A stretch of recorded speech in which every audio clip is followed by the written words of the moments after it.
In today's video, we're going to be talking all about product descriptions for your Teachers Pay Teachers resources, what you should be including in them, what you shouldn't be including in them, and how to make the best use of your wording in order to get you the most sales and to optimize your results.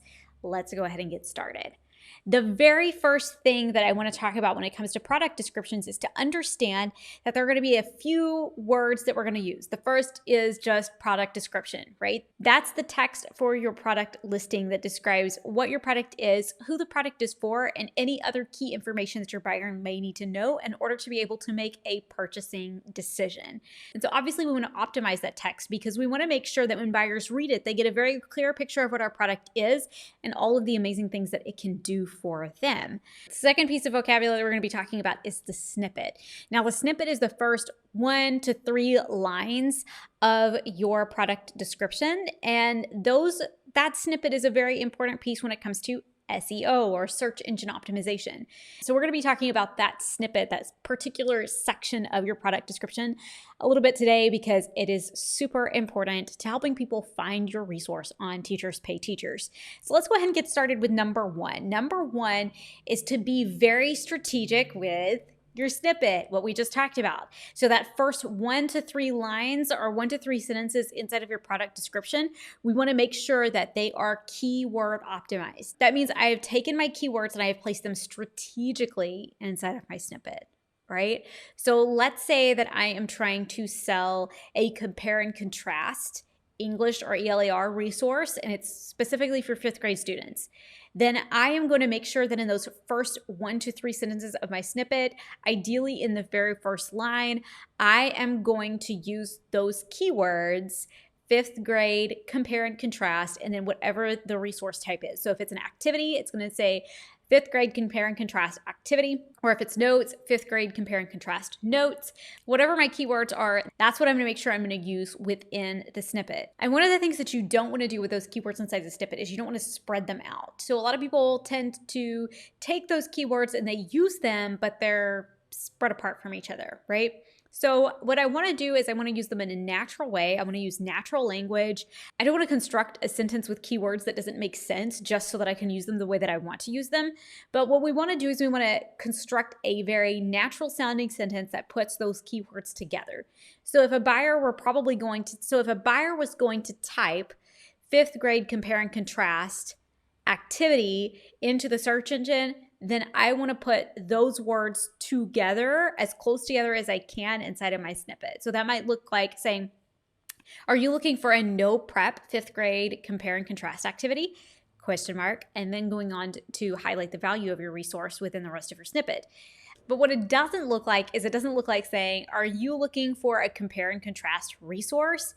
This activity is a perfect resource for your 5th grade students, right? Where I've used all of the keywords, but I've kind of spread them apart from each other. I don't really want to do that. I want to put them as close together as I can because that's going to help me with my SEO. So because what TPT's algorithm is doing whenever it's ranking a product is it's trying to find a product that is going to most closely meet the need of the buyer. So if I have 5th grade and compare and contrast and activity, I have all of those words in there, but they're mixed in with other keywords, then the search algorithm is likely to think that it's not as close of a match to the resource that the teacher is looking for. So I want to make sure and use those close together within my snippet whenever possible.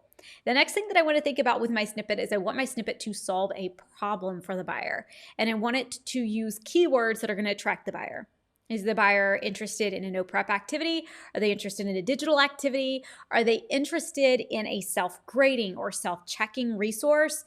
Are they looking for something that's going to keep the student engaged? I wouldn't really highlight the problem that my resource solves for the teacher or the really great benefits and the value that my resource has to offer for the teacher within those first few lines.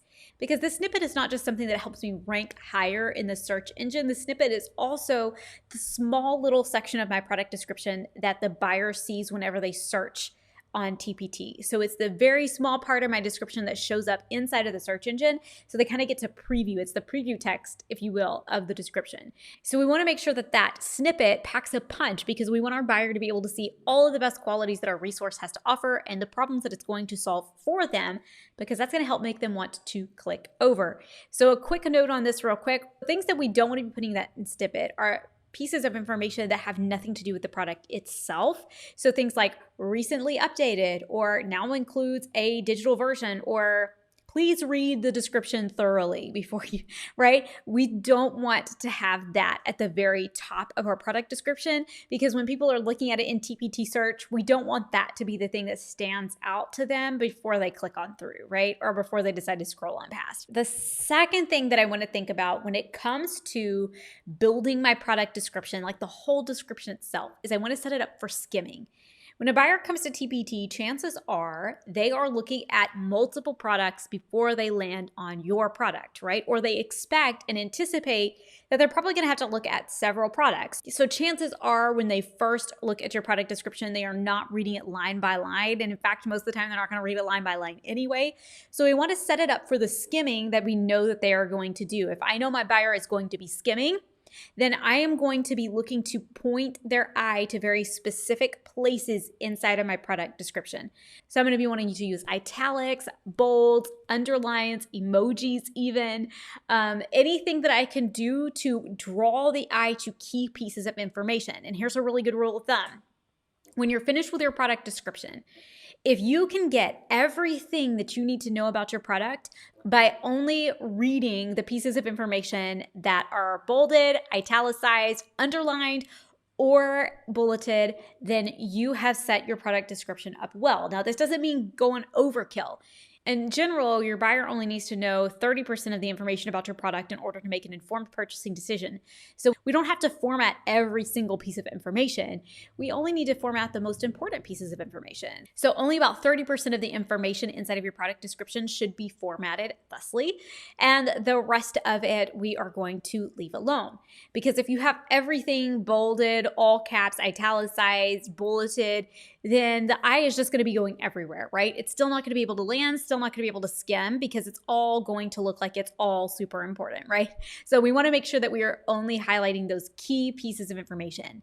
Those key pieces of information being things like what all is included inside of your product, what all standards does your product cover, and things like that. Buyers are going to want to know whether or not it comes with an answer key, whether or not it comes with directions. They're going to want to know how many student pages are included inside of the resource. They're going to want to know all of that pertinent information, and maybe even how many problems there are. And so we're going to want to kind of spell that out for them. Let's talk about a few things that don't belong in the product description. We do not need to copy and paste all of your instructions for how to use the resource inside of the product description. The buyer doesn't need to know all of that. You've got the instructions included for them inside of the resource, so it doesn't have to be there. We also don't want to be putting our terms of use necessarily inside of the product description. I know a lot of people do this, and I'm sure that they have their reasons for doing it, but it does not have to go there. So please don't feel like you have to put that there.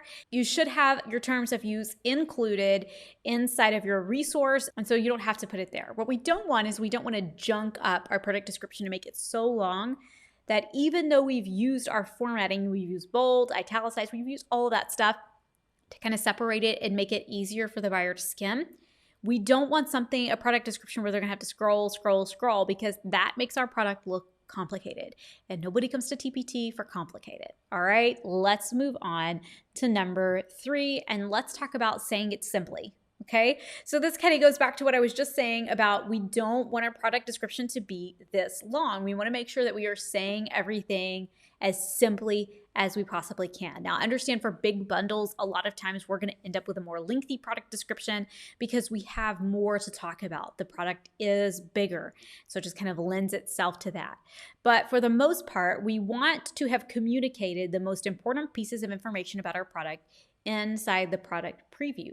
And so our buyers should probably already have a pretty good idea of what our product is when they come to the product description. And so we're not trying to make things overly complicated. We want to keep this as simple as possible for our buyer because we want them to add to cart. This is not a don't think, just add to cart type of situation. It's not necessarily like that. But what we don't want them to do is to overthink and then not add to cart. Okay, so we want to keep it super simple for our buyer. Number 4, and this is the last one, we want to link to related products. Now, let me tell you how you don't want to do this first, and then I'm going to tell you how you do want to do this. What we don't want to do is we don't want to link to related products all throughout the product description. In fact, we don't want to be linking to very much at all throughout the product description.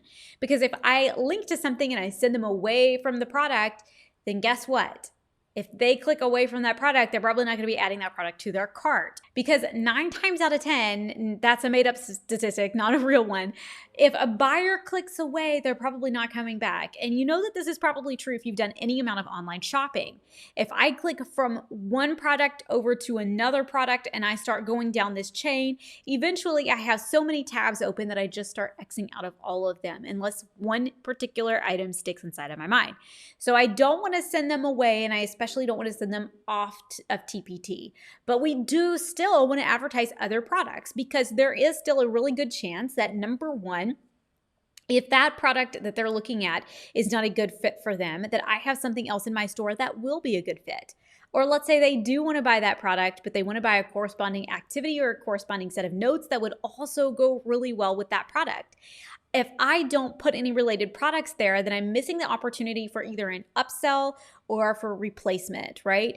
I would rather them continue to shop in my store than to go back to the TPT search engine and keep looking from there. Okay, so we want to link to our related products, but we want to do that at the end of the product description. And a really great place to do this is to use Bearwood Labs. That's bear as in like the animal bear, and then wood as in a tree, wood. Labs, BEARWOOD Labs. I'm going to link to that inside of the description. But what Bearwood Labs does is they make it super simple for you to do this. It's absolutely free. You go to their website, you type in your store name, and then it pulls up a list of every single product that you have to your store. You click the products that you want to link to. I recommend sticking to 3 to 4 products so that it's not overwhelming for the buyer. Pick those 3 to 4 products and then copy it, and it's going to paste all of those links into your TPT product description that you're building inside of the product editor, okay? And so that makes it super simple for you. They even have some fun, cute little emojis inside of there to kind of help draw the eye there for the buyer. Now, I'm gonna ask you to do me a favor real quick. I'm gonna ask you to give this a like, and I'm gonna ask you to subscribe to my channel. I put out weekly videos over different TPT topics, and if you wanna learn more, check out my last videos, which were over covers and previews, and how to put out covers and previews that draw the buyer in and convince them to add to cart. All right, guys, I will see you next week.